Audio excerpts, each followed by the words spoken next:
really believed in balance in our program, and I encourage kids to play other sports because it makes them better athletes.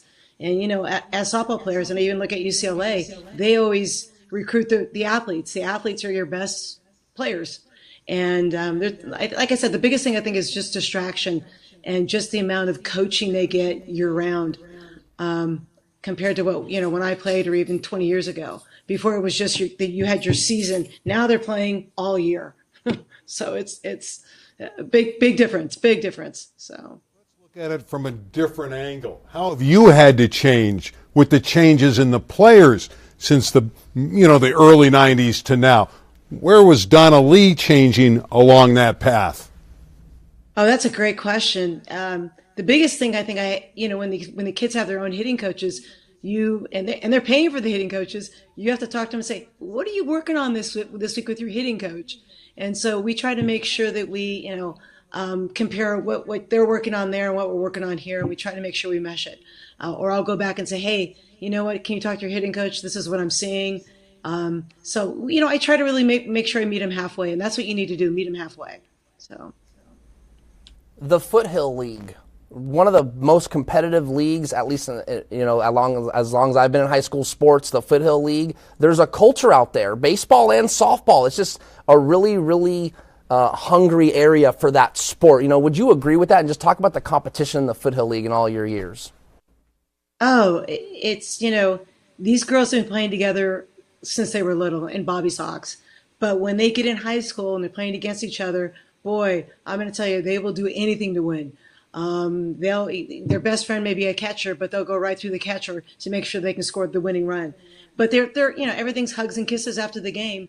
But on the field, once you obviously cross over the foul line, hey, it's all about business, and everybody wants to win. You want bragging rights. That's the bottom line. You want bragging rights, and you get bragging rights until the next season starts. Not a lot of teams win national championships in the sports, especially it's really guesswork at the prep level.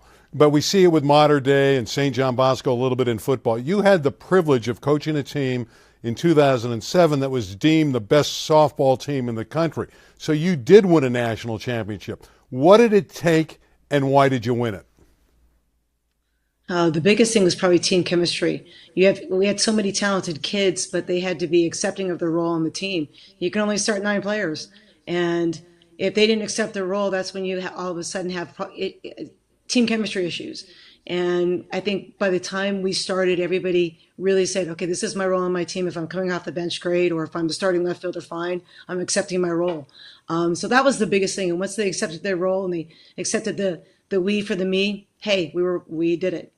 And not only that, but I wanted to ask you about Jordan say, Taylor. Even for You're a great pitcher. For Oaks Christian going into the playoffs being undefeated, that was tough. The good news is we had our loss before we ever started the playoffs. So, because that year we were 32-1. Okay, that's awesome. I mentioned Jordan Taylor, your pitcher. What made her special? I know you believe she's one of the great players you ever had. She went on to Michigan and had a great career there as well.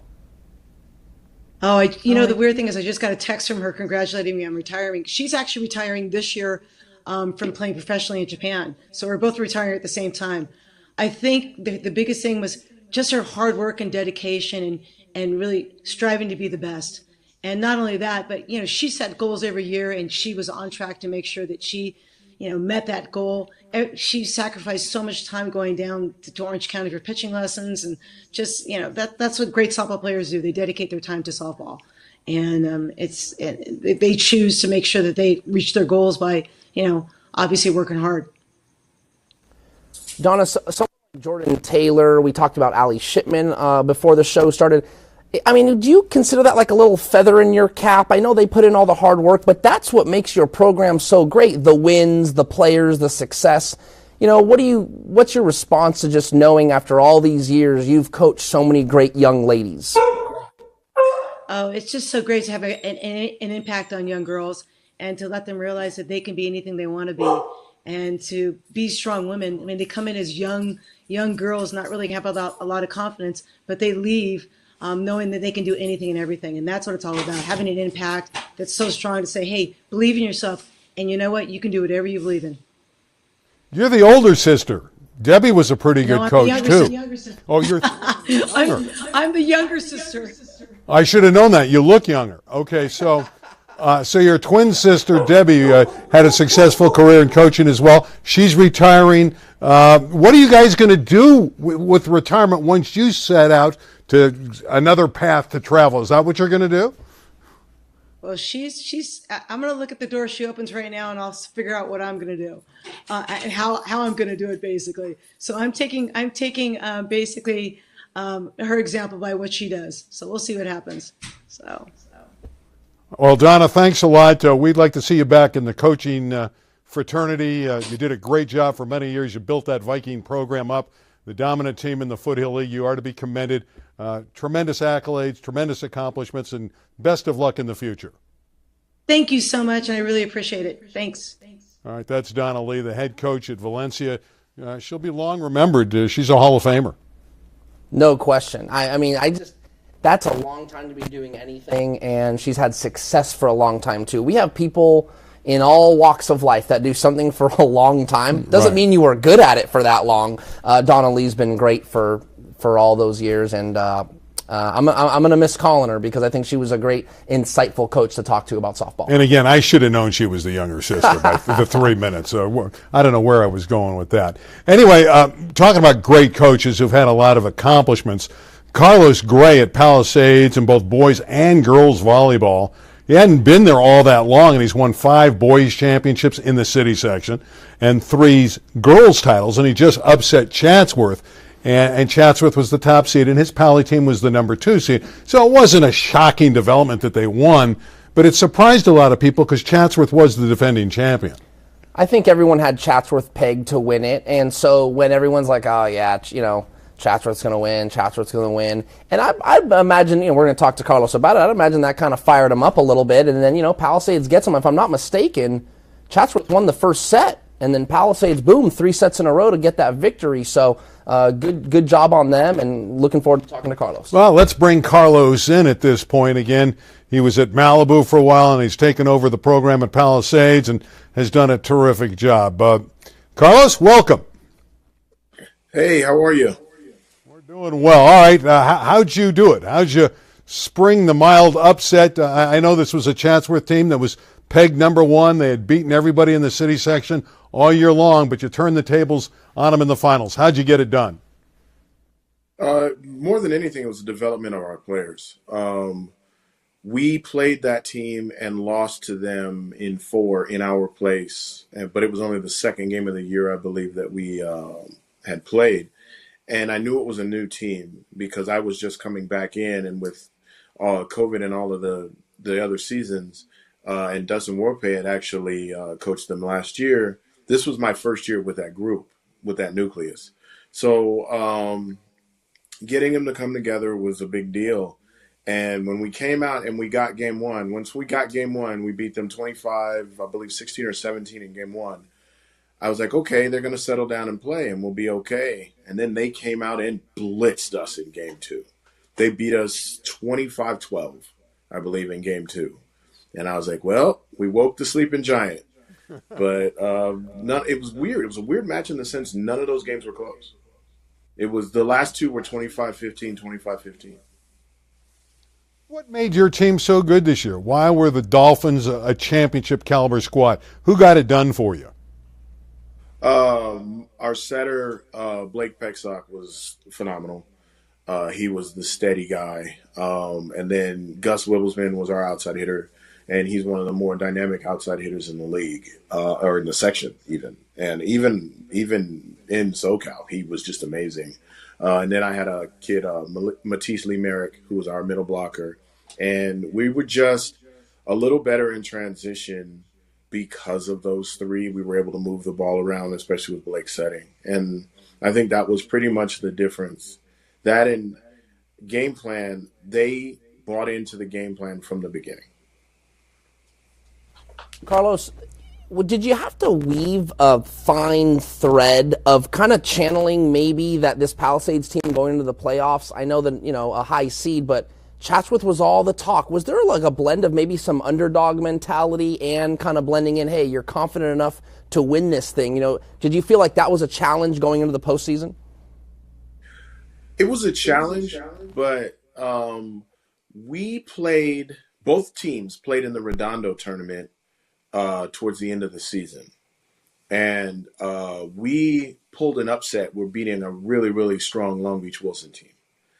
And what ended up happening is it put us in Chatsworth's half of the playoff draw. So we watched them play Torrey Pines knowing that we were going to play the winner. And they played a tough match. They played a great match against Torrey Pines, and we ended up beating Torrey Pines in that next round. And that was when my guys were like, okay, we got a shot. Now, by no means were they like, oh, we're going to win. But they knew that we had a shot. What makes Palisades such a great volleyball school and community? It's just the kids play, and it's the middle schools there. All of the middle schools there have good volleyball teams. Calvary Christian is have a very good volleyball program. Obviously, Corpus has a great volleyball program. Even now, Paul Revere, the public school, has an excellent program. So you've got kids playing early. So you're able to kind of channel that and guide it. It was so every year I get, some wonderful athletes. They're by no means their completed product, but you get a lot to work with. Talk about the city section a little bit.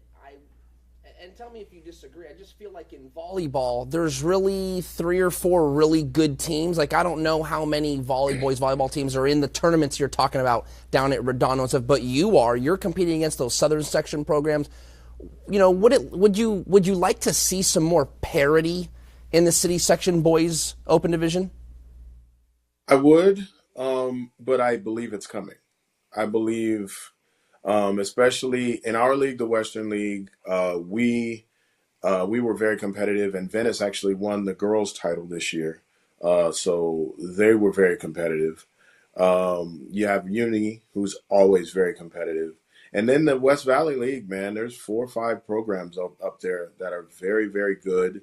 Then you get someone like Narbonne, who played very high-level volleyball, and Carson was playing excellent volleyball this year. So there are some teams that are coming. Unfortunately, for some of the schools, they have a different focus. They're focused on the basketball and the football. So some of those dominant athletes are there. But it's coming. It's slowly but surely coming. And I'm hoping that we can, along with Chatsworth and Granada and some of these other teams, we can kind of step out and say, hey, we're playing some good ball here. Well, you did play some pretty good ball in the regionals. You unfortunately had to go up against Loyola and lost that in 3, but they were competitive sets. And I think you showed that certainly Palisades isn't that far away. With that being said, Loyola's gone on to the regional final.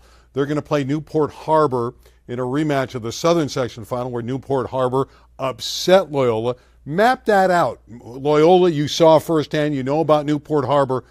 How good a match is that going to be again in the regional championship? That one's going to come down to serve, receive. If it's going to be who's operating in system more consistently. Loyola is, you have Dylan Klein, who's special. You have a few other players on that team that are very special. I've seen it firsthand, and I've known those kids. Like Owen Longcar, I've known since he was 13 years old. So, those guys are special. You coach some of those guys. Yeah. Well, Owen Longcar went to Palisades, and then when I left, I took that hiatus, took a 2-year kind of break from Pali. He ended up transferring to Loyola at that point.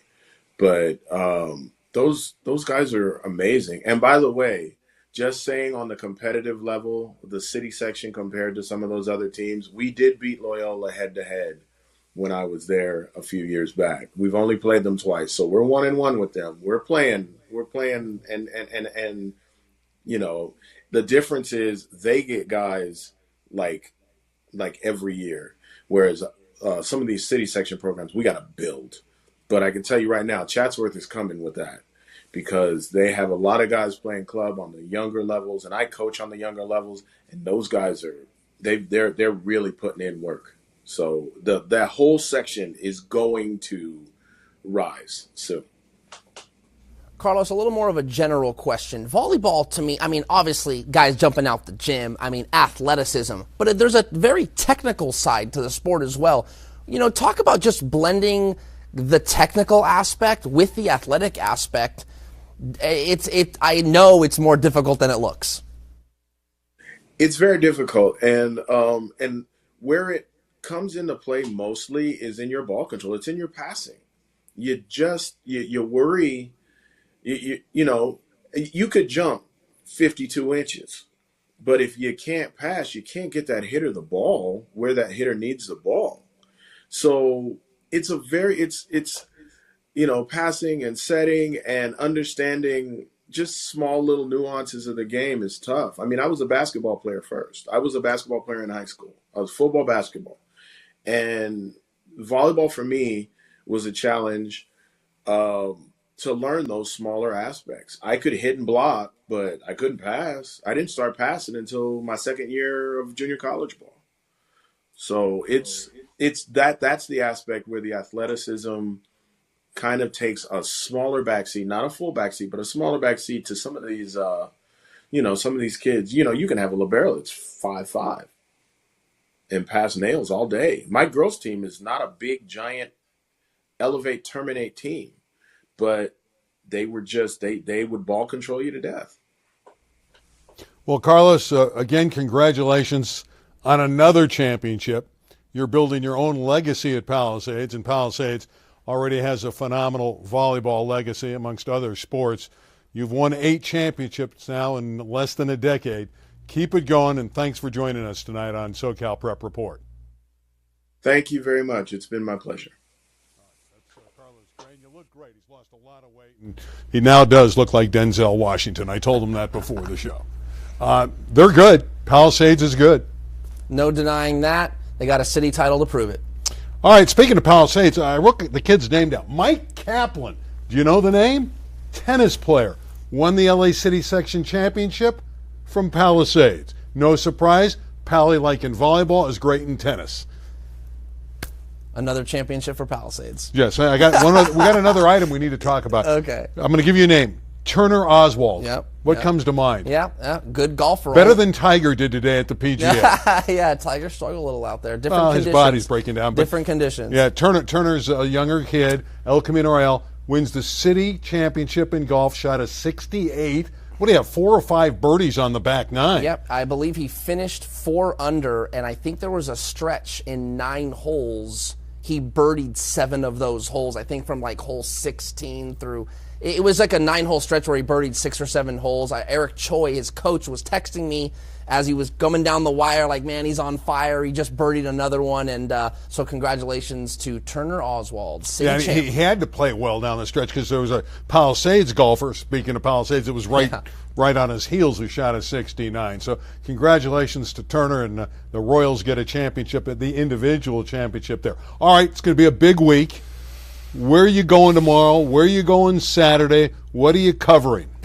So tomorrow I am going to stay local. I'm going to cover some of that quarterfinal city baseball playoff stuff. I think I'm going to go to the Chatsworth-Granada game. Does Chatsworth have a legitimate chance? They know Granada now. Yeah, I'm going to... Do they have a chance? Of course. Why else would you play the game? So yes, of course. I'm not going to say, oh yeah, they got no chance. But again, that same redemptive quality that Jay Serra has in the D1 Southern Section final after losing last year, Granada's got that same one, because remember last year they were also the number 1 seed and got bounced in the first round. So I can guarantee you that's probably not going to happen again. So doesn't mean that Chatsworth can't make something special happen. So that's where I'll be tomorrow.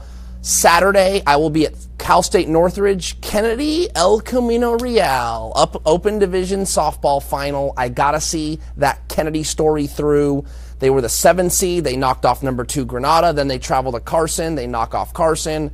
And like I had mentioned earlier in the show, they don't even have a home field, and here they are in the final. Too good of a story to pass up. Yeah, but the other good story there is ECR is looking for its 18th championship. Whatever. No, I'm kidding. Come on, man. You got to look at big picture. No, here. You're absolutely correct. You're absolutely correct. They're looking to go back to back. Yeah, it would be 18 city titles, and it would be the most